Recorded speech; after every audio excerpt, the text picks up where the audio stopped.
last topic that we are going to take today is issue of Chandigarh. ठीक है, तो why are we discussing this issue? Again, as I have already time to time said that federal issues are very important and very favorite of UPSC. Any issue that is federal in nature, UPSC का वो favorite topic है. तो Chandigarh is very federal in nature. Why? Because Chandigarh is a union territory that is being shared by two states as its capital. ठीक है, तो कुछ चीजें मैं स्टार्टिंग में ही बता देता हूं. द फर्स्ट वन इज कि Chandigarh, okay, Chandigarh is a UT, ठीक है, यूनियन टेरिटरी है, which is being shared by two states.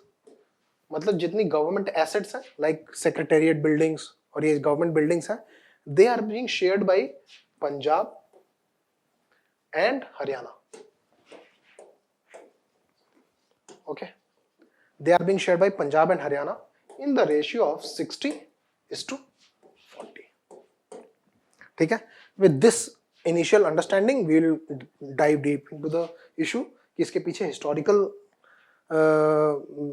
backing क्या है and why this issue is happening right now. तो why news? Because the recently elected Punjab government, which is Aam Aadmi Party government, they have passed a resolution reiterating the claim over Chandigarh. ठीक है, तो they have passed a resolution in Punjab Assembly that Chandigarh should be like returned back to Punjab. in the reply to that, the Haryana government has also passed a resolution in Haryana Assembly that Haryana should be divided between both Punjab and Haryana. Means both of the states are trying to assert their claim over Chandigarh.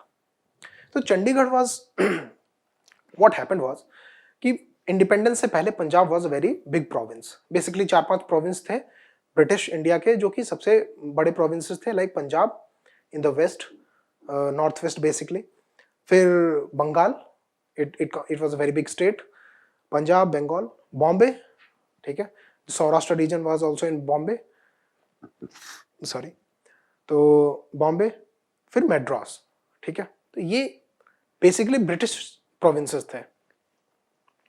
After freedom, like after independence, what happened was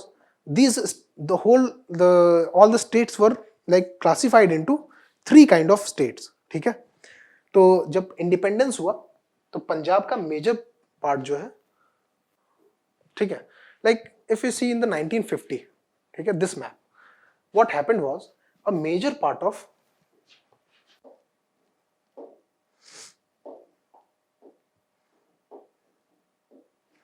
ठीक है, this is Punjab, ठीक है, a major part of Punjab went into Pakistan. ठीक है, तो freedom से पहले Punjab province का कैपिटल था Lahore. Okay, Lahore is now in Pakistan. तो western part of Punjab went to Pakistan, West Punjab, eastern part of Punjab went to India. Like western part of Bengal, West Bengal went to India, eastern part of Bengal, East Bengal, Bangladesh, that is it went to Pakistan. Similar, ठीक है. But Punjab was not a very it was not a very homogeneous territory. Why? Because independence के time part A state, part B state and part C states के form में division हुआ states का. ठीक है, कौन कौन से फॉर्म में? Part A states for those states which were directly under the British rule. ठीक है, prior to independence, like this Uttar Pradesh was a part A state. ठीक है, it was directly under the British province, British rule, and after independence it directly became it became a full-fledged state. ठीक है, and Uttar Pradesh की ये boundary थी. Part B states, like these states, Rajasthan, ठीक है, sorry Rajasthan, ठीक है, and Part C states and Part B states, basically Part B states were those states which were princely states during the British rule. ठीक है, Part A states were directly under the British during the British rule. Part B states like this one, J and K, ठीक है, part it was a part B state, it was ruled by a prince, it was a princely state. जब ये princely state India में amalgamate हो गए तो इनको हमने कहा पार्ट बी स्टेट्स। एंड कुछ कुछ जगहों को पार्ट सी स्टेट्स बोला गया, these were union territories, these were directly regulated by the central government।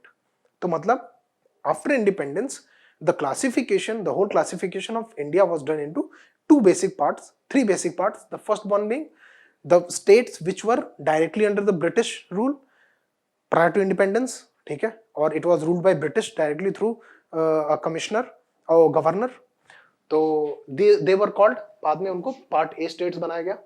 Part जो आजादी से पहले जो स्टेट्स प्रिंसली स्टेट्स थे उनको पार्ट बी स्टेट्स कहा गया। एंड बहुत सारे रीजन्स दो कि आजादी के बाद डायरेक्टली कंट्रोल में आ गए किसके, यूनियन के, सेंट्रल गवर्नमेंट के, वो हो गए पार्ट सी स्टेट्स या यूनियन टेरिटरीज। तो if we look at the map, at a different map like this, ठीक है, तो ये है 1951 में। तो आजादी के बाद ही डिसाइड हो गया कि now the Lahore has gone to Pakistan, तो पंजाब का क्या होना चाहिए, पंजाब की कैपिटल क्या होना चाहिए। तो 1948 में Le Corbusier and Jawaharlal Nehru, the prime minister of India, they decided कि हम एक नया कैपिटल बनाएंगे and that will be Chandigarh. It was located on the foothills of Shivalik ranges, ठीक है।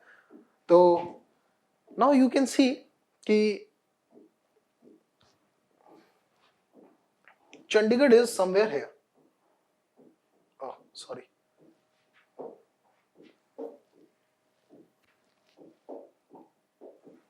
Chandigarh is somewhere here. ठीक है, तो हुआ ये, you can see this is Delhi. What happened was, this is Pepsu, ठीक है, पटियाला, पेप्सू का फुल फॉर्म था Patiala and eastern Punjab states union, ठीक है। Patiala was a princely state, okay. Even this whole province Punjab, ठीक है, तो एंड PPSU, तो Punjab was not a princely state but Patiala was a princely state, Punjab was directly under the governorship of British, ठीक है। Now this was Himachal Pradesh at the time of independence 1950 में, 1950 में चंडीगढ़ बना, ठीक है, and it was declared as the capital of whole Punjab and PEPSU. Pepsu was Patiala and East Punjab States Union. Pepsu was a part B state, ठीक है, Punjab was part A state. Part B state means it was an erstwhile princely state, ठीक है। फिर 1954, okay, 1954 में क्या हुआ, हिमाचल प्रदेश का reorganisation, basically 1956 में जो state reorganisation act, state reorganisation act 1956, the most famous act in India regarding to the reorganization of states, उसमें क्या हुआ, पेप्सू का एग्जिस्टेंस खत्म करके it was merged into Punjab. PEPSU का एग्जिस्टेंस खत्म कर दिया गया and it was merged into Punjab itself. Now Punjab has its capital eight Chandigarh, but Punjab में दो प्रकार की प्रॉब्लम्स थे। The first one was the northern Punjab consisted of basically Punjabi speaking people, Punjabi speaking people, and this part of Punjab which contained mostly of Hindi speaking people, ठीक है, Hindi speaking people, and this part of Punjab that now Haryana, that today is Haryana, it has a like more cultural inclination with Western UP, okay, rather than the Punjab itself, ठीक है। तो 1956 में जब state reorganisation commission बना, ठीक है, तो basically जब स्टेट रीऑर्गेनाइजेशन कमीशन बना तो आंध्रा और to separate Andhra from Tamil region, तो उसमें स्टेट रीऑर्गेनाइजेशन कमीशन के सामने हरियाणा के लाइक जो दिस पीपल सेड कि we want a different state for ourselves, for the Hindi speaking people, ठीक है, बट स्टेट रीऑर्गेनाइजेशन कमीशन ने वो रिक्वेस्ट डिनाई कर दी, ठीक है, and instead of dividing into Haryana and Punjab it merged PEPSU into Punjab, ठीक है। तो पंजाब का स्ट्रक्चर 1956 में ये हो गया। फिर 1966 में, ठीक है, 1966 में 1964-65 में इंडिया पाकिस्तान वॉर, ओके, और India China war, sorry, and वहां पे क्या हुआ, उस वॉर के बाद गवर्नमेंट ने सोचा, Indira Gandhi, there was Indira Gandhi government which started with thought कि हमें इसको अलग अलग करना चाहिए, Punjabi speaking people should be given Punjab and Haryana को Haryana, like Hindi speaking people should be given Haryana. तो वहां पे 1966 में Haryana was made on 1st of November 1966 Haryana was formed. At that time making a capital was a very huge task, ठीक है। तो what central government said that कि for 5 years both Punjab and Haryana can use Chandigarh as its capital. Okay, what central government said was, जब इसका bifurcation किया पंजाब और हरियाणा के form में, तो they said that Chandigarh can be used for 5 years by both Punjab and Haryana, but Chandigarh will belong to Punjab. Chandigarh will be sent back to Punjab after 5 years, and until then Haryana will make its own capital somewhere. ठीक है, क्या कहा गया कि Haryana will make its own capital somewhere, and after 5 years that place will become the capital of Haryana, and after 5 years Chandigarh will be sent back to Punjab.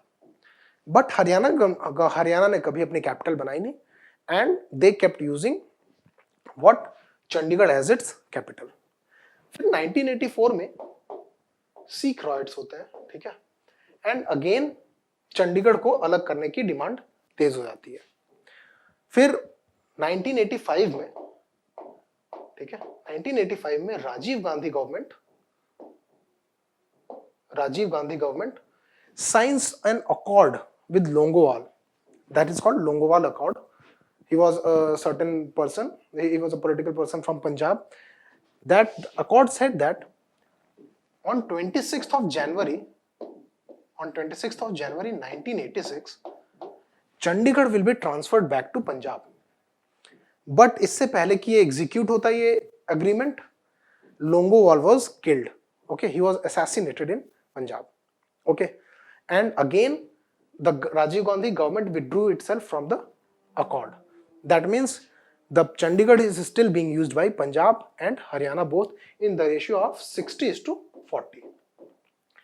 Although the local governance of Chandigarh is under union territory, union government, it is a UT, but the government assets are divided as to 60:40 between Haryana and Punjab.